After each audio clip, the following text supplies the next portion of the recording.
La Constitución de la República, 1982-2007.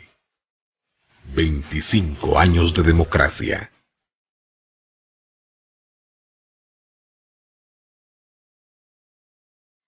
La historia de Honduras ha sido escrita por grandes personalidades que han dejado huella no solo de su gran talento, sino también de su amor a la patria.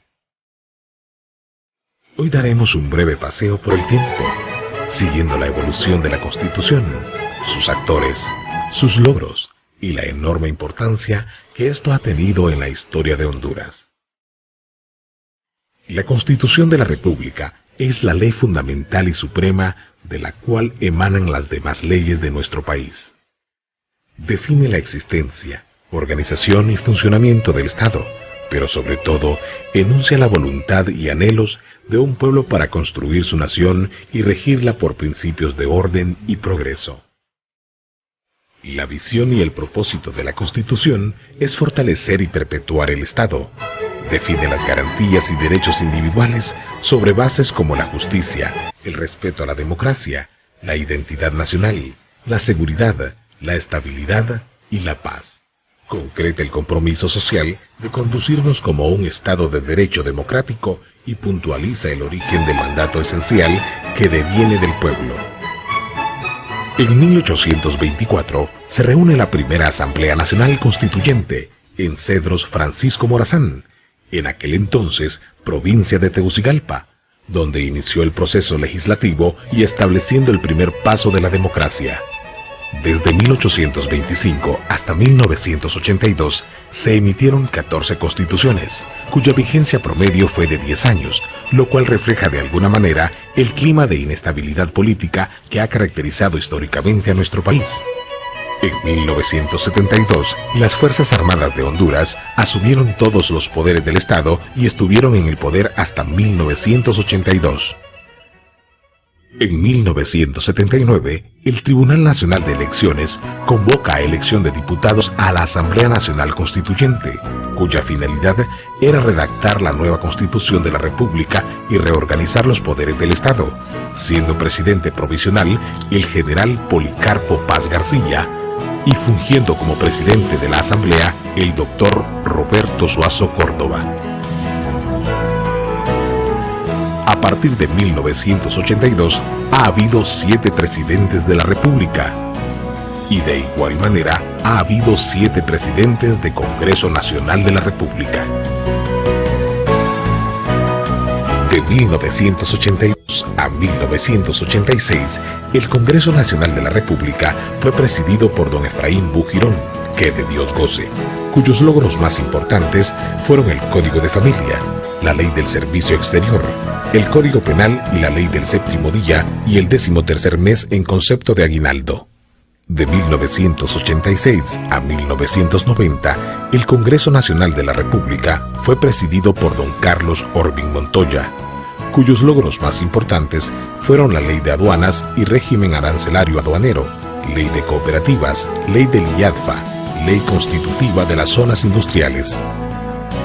De 1990 a 1994, el Congreso Nacional de la República fue presidido por don Rodolfo Irías Navas, cuyos logros más importantes fueron la Ley de Protección al Consumidor, Ley de Municipalidades, la Ley de Modernización del Estado, la Ley de Creación del Fondo Hondureño de Inversión Social. De 1994 a 1998, el Congreso Nacional de la República fue presidido por don Carlos Roberto Flores Facusé, cuyos logros más importantes fueron el Código Tributario, Código de la Niñez y la Adolescencia, Ley contra la Violencia Doméstica y Ley de la Comisión Nacional de Banca y Seguros.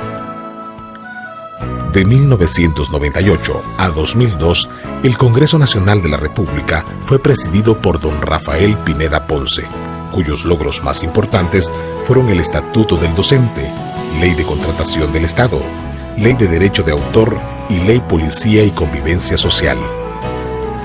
De 2002 a 2006, el Congreso Nacional de la República fue presidido por don Porfirio Lobo Sosa, cuyos logros más importantes fueron la Ley de Propiedad, la Ley del Registro Nacional de las Personas, el Código del Notariado, la Ley de Ordenamiento Territorial.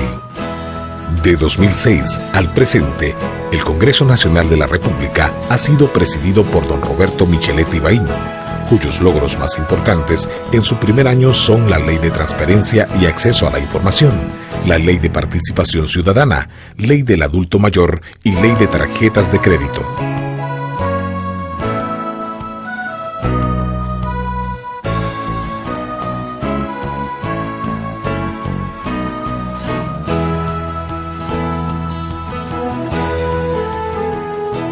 Para mí la democracia sí ha sido un elemento determinante en permitir estos aspectos que en el pasado, en las estructuras de gobiernos omnímodos, se desarrollaban en el sentimiento y pensamiento de pequeños grupos de poder, hoy se debaten de manera amplia y abierta en la sociedad.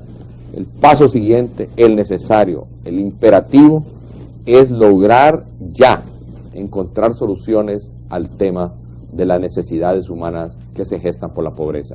Ese es el reto de la nueva fase de la Constitución de la República. El futuro de nuestra Constitución, el futuro de nuestras instituciones depende de nuestra capacidad de llegar a compromisos con la sociedad que den como resultado su real y efectivo mejoramiento económico y social. La Constitución de la República es la base, es el fundamento, es la ley de leyes que contempla una serie de enunciados, de principios, de aspiraciones. El desarrollo en estos últimos 25 años ha sido profundizar sobre esas aspiraciones y perfeccionarlas. Para nosotros lo trascendente ha sido quizá el fortalecimiento de nuestras instituciones civiles, la transición de la policía al estamento civil, la eliminación de la jefatura de las Fuerzas Armadas para devolverle al presidente de la República su jerarquía que le corresponde dentro de la Constitución y el afianzamiento de otros derechos que están ahí contemplados. Por ejemplo, cuando redactamos el Código de la Niñez, de la Adolescencia y de la Familia, la ley contra la violencia doméstica a favor de las mujeres, elevar el comisionado de los derechos humanos a figura constitucional que reafirma nuestro compromiso con los derechos humanos en el país. Todo eso es parte del avance que ha tenido la República. Las recientes reformas al poder judicial del país. A nosotros nos tocó gobernar en un periodo difícil, en el ojo del huracán. Y para nuestro criterio, las distintas gestiones que hicimos para el perdón de la deuda, que el país entrase a la iniciativa de los países pobres altamente endeudados, la condonación de esa deuda que vino como seguimiento de aquello que efectivamente se hizo, la estrategia de reducción de la pobreza, le abrieron al país distintas avenidas de esperanza que en este momento disfrutamos gracias a todas esas cosas que se hicieron en esos 25 años desde que la Constitución ha estado en vigencia. Lo cual quiere decir que con todos sus defectos la democracia es el mejor. ¿Por qué? Porque conlleva las libertades y la consulta real de la población, de donde nace todo el poder legítimo de un sistema político como el nuestro. Por lo tanto, indudablemente, la necesidad de consultar, de llegar a consenso es complejo y puede ser hasta lento, y en algunos casos menos eficiente, pero es el mejor sistema.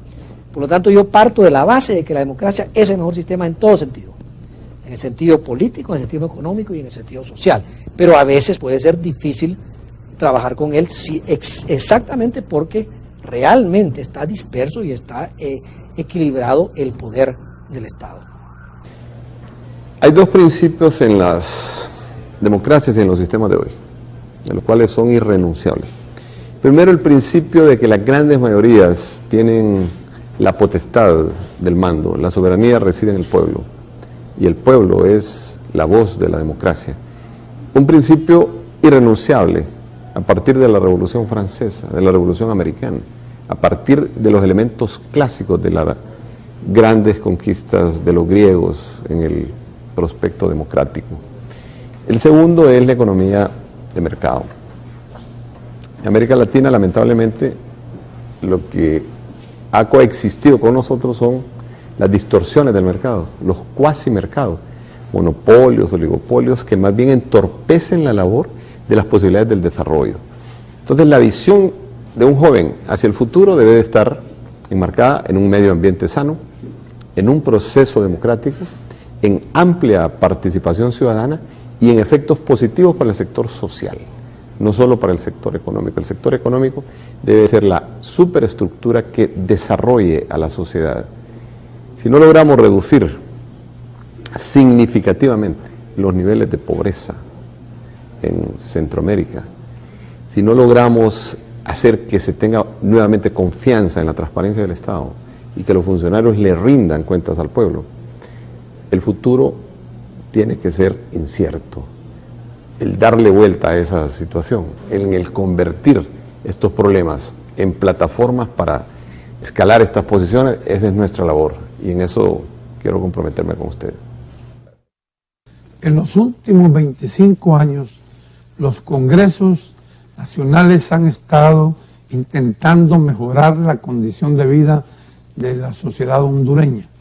Se han producido leyes como ser la separación de la policía militar a una policía civil, de el surgimiento del Ministerio Público, el Tribunal Superior de Cuentas, que son entes que han venido a regular las actividades administrativas y de protección a la sociedad. También la escogencia para los magistrados de la Corte Suprema de Justicia, la forma de escoger a través de una papeleta que lleve la fotografía de los diputados, de los alcaldes, del presidente de la República. Hemos hecho la ley para regular el proceso de adquisición de los combustibles, como también el rescate de la Universidad Nacional Autónoma de Honduras, transformándola en un ente estrictamente académico y con una administración proba.